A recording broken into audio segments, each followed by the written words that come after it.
Hey everyone, it's Jim And Charles from Mellow Amps. And it's time to do something a little bit bigger. We're going to install the cathode power resistors. Now they come as a matched pair. These are the 200 ohm metal cased resistors. So it's a special type of a case that helps dissipate the heat. And they're designed to mount to a heat sink. And these angles are designed to elevate them off the board and get them into the airflow of the, what would you call it, Charles? It's the cold air that's getting sucked through by the cooling fan. Yeah, well, Charles designed the actual airflow. So, yeah. So an interesting thing to note real quick about these resistors is that even though they're rated for 50 watts, it's only 50 watts with adequate cooling. So it's actually really easy to burn these out if they aren't mounted correctly to a proper heat sink. And that's actually the same for all resistors, but it's much more applicable to power resistors. So you get 100% of the power rating at about 21 or 22 C, which is about 74, 75 degrees Fahrenheit. And of course, no power resistors ever operate at that temperature. So that's why, even though we don't need 50 watts, we actually need 50 watts. That's Willow in the background. We're just looking after our neighbor's dog, and she's missing her mummy. Anyways, hopefully she'll be fine. Okay, so grab the angles. You're going to need that little length of solid core 18 gauge wire, and you're going to need a whole bunch of M3, you can't really see them, by 8 truss heads, Yep.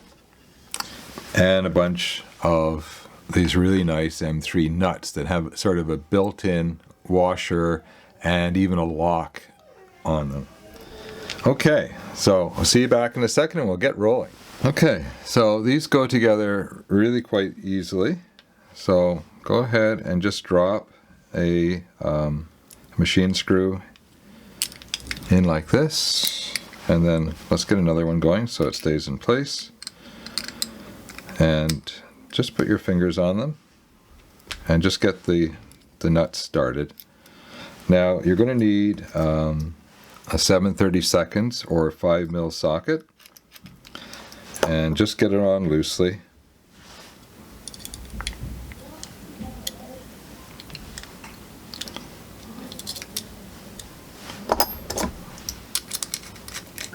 Okay, now before we tighten them down, you can straighten them out. So just get them roughly where you want them and get them nice and straight. And these we're going to tighten down because we're mounted to a heat sink, and what we want to do is to get as good a contact as we can. We're not going to fuss with any heat sink compound because testing has shown that it wasn't required, and it's awfully messy stuff. So if it's not required, you really don't want to use the compound, or it'll be on everything. And remember, these are M3 fasteners, so you have to be careful about tightening it down too much. Yeah. I'm sorry, that's Willow again in the background. Yeah, poor thing. So go ahead and do the other one, and we'll get them all mounted up in just a second. Okay, so this is what the power resistor looks like all mounted up. Now, even though we're going to be using the M3 by 10s when we do the final installation, because we actually need some room to wiggle these around to get the wires installed, we're going to borrow the M3 by 16s, just temporarily, and then we're going to change them out. So just go ahead and get these loosely nutted on, and I'll see you back in a minute. Okay, so go ahead and grab your 18 gauge black solid core wire, and we're going to be connecting up the cathode resistors to, on this side, to R7A, and the R7A over here. So this one will come up to this side of the resistor, or end, and this end of the resistor will come down to this R7A. Don't get confused with the ground. You definitely want to go on the R7. And on the other side, it's R7Bs are on the other side. and that one's way over here. So they're not quite symmetrical. They're as close to being symmetrical as Charles could make them. So now we're going to need to make a little bit of an S-shaped snake to get this to fit.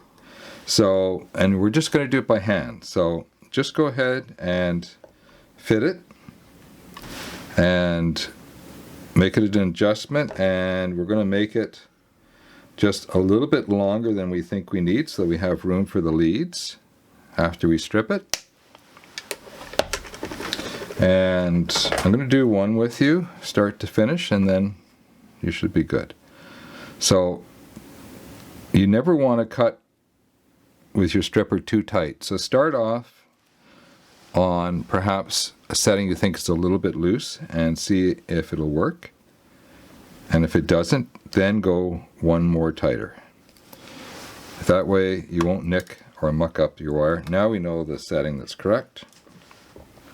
So just fit it like this and drop it in there, and just get an eyeball on where you want to put the strip.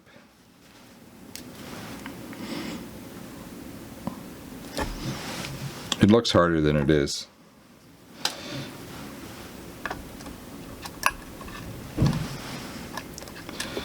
And now we're just going to bring this over like this, and we're going to have a look and see. And we're probably just a little tight, so let's get a little bit of room in there. We don't want it too tight. We can always trim the wire a little shorter. There's extra wire in the kit. There always is extra wire in the kit, so don't stress about that.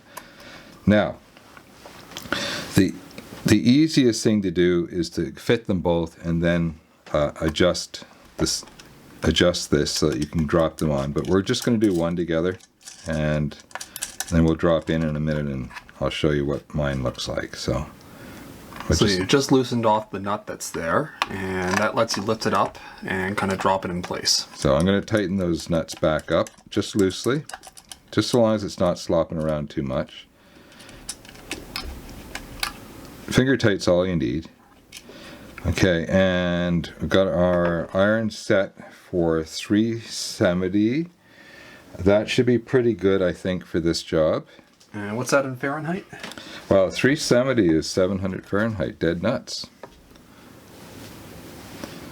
Or close enough for government work, as they say. And we're going to see how that works up here on the heavier. It's going to be fine down low, but up here we've got a fair amount of mass, so let's see how it does. And you can straighten this up a little bit, but there's going to be wiggle room afterwards, so don't worry about it too much. Yeah. So I put a fair amount of solder on to get it started, and I'm going to feed the solder slowly until it starts to really flow, and then I'm going to fill that in, and I'm off. See how with the right temperature we ended up with a nice fill here? So we've got a little volcano shaped mountain of solder. That'll give us some really good contact, and if you had a little splatter like I just did, just flick it off the board. So let's get the stand mount, at least one stand mount, and we're going to flip it over and we'll do the other side.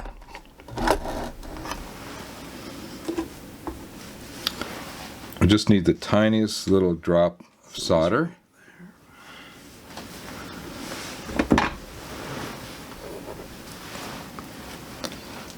Tiniest little drop of solder flux. And we're holding, and it's there, it's flowing nicely. I'm just going to fill it in and hold for a second, and I'm off. Going to need more solder. I wonder where we'd find more solder. See how long we've got these bolts. So let's just trim that off. Now let's come to the other side. And that's looking just perfect. So you don't want to cut this off too close. Something like that's just perfect. So close to flush, we call it good. So let me turn this around for you. So now we've got our 7A on the other side. So we're going to do the same thing. We're going to be making a little bit bigger of an S curve, but by now I think you've got the hang of it. So go ahead and fit yours, and I'll see you back in a minute. Okay, so I've got a little bigger of an S-bend in here, and I've got this end soldered in. Caution everyone, I always want to put it over here on the ground. That's not the right spot. You want to put it over here on R7. So yeah, just pay attention. The sides are also a little bit tricky here because you're coming in right between the coupling cap and the R5 resistor. So you want to be careful you don't touch the cap here or here. And yeah, there's a lot of room, but what you want to do with tight spots is you want to take the time to position everything so that you can get in and out safely. So I'm going to come in this way. That'll keep me pretty much away from everything that could get damaged. And I'm going to just be mindful of where my iron is because I don't want to be touching the cap. So I'm going to hold for a second, and Bob's your uncle. Got a nice little mound in there. So go ahead and get that snipped up, and then we'll start working on the other side. Okay, so the other side is almost exactly the same. Go ahead and borrow a couple of these M3x16s, and it just goes on like this. And just get them nutted on, and then we'll get the wires made up. I'll see you back in a minute. Okay, we're down to one of these wire connections or jumpers, and that's R7B. Notice I've made a much bigger S bend in it, and that'll get me over to there, and that should fit just fine. Okay, I think you know what you're doing. I'll see you back in a minute. Okay, so let me just get it up so you can take a look at what it looks like.